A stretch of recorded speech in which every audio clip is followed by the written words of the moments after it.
এইখানে আমি পেঁয়াজ, লঙ্কা আর কিছুটা রসুন নিয়ে নিয়েছি, ধুয়ে রেখেছি।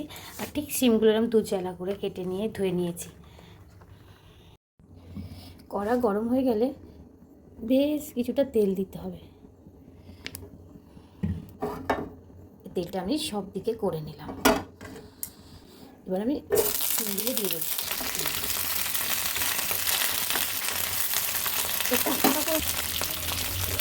পেঁয়াজ, এই যে পেঁয়াজ আর রসুন লঙ্কা সবই দিয়ে দেবো। এবার একটু ভাজা ভাজা সিদ্ধ সিদ্ধ হতে থাকে, চাপা দিলে ভালো হয়।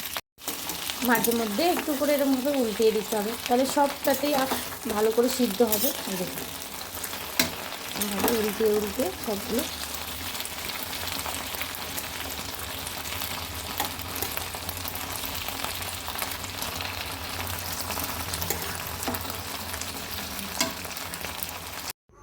একদম পুরো ঠান্ডা করে নিয়ে এবার মিক্সিতে দিয়ে দিচ্ছি। এবার এর মধ্যে দিয়ে দেবো এই ধনে পাতাগুলো। এইবার এই লেবুটা অনেকটাই মানে টক আছে, ওই জন্য আমি এক টুকরো দিলাম।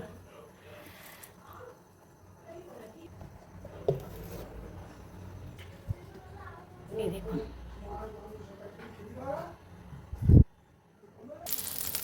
এই শিম ভাজা করাতে আর একটু তেল দিয়ে দিলাম। একটা শুকনো লঙ্কা দেবো টেস্টের জন্য, আর দেবো কালো জিরে।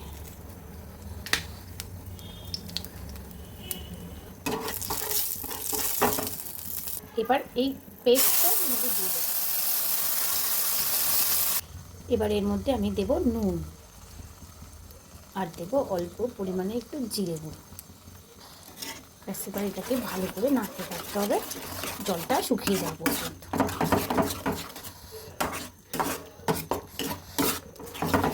অসাধারণ খেতে লাগে এটা, হলে ভাতের সাথে আর কিছুই লাগবে না, গরম ভাতের সাথে।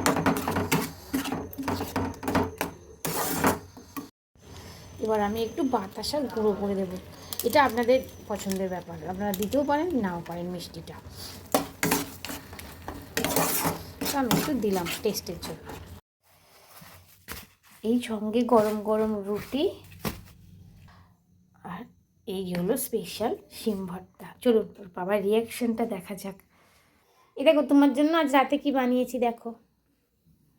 কি বইটা? খেয়ে দেখো একটু। শিম ভর্তা। বাহ, ওই জন্য আজকে একটা রুটিও বেশি দিয়েছি। Thank you. বলো। ভালো খেতে? কেমন খেতে বাবান? খুব সুন্দর হয়েছে। Thank you.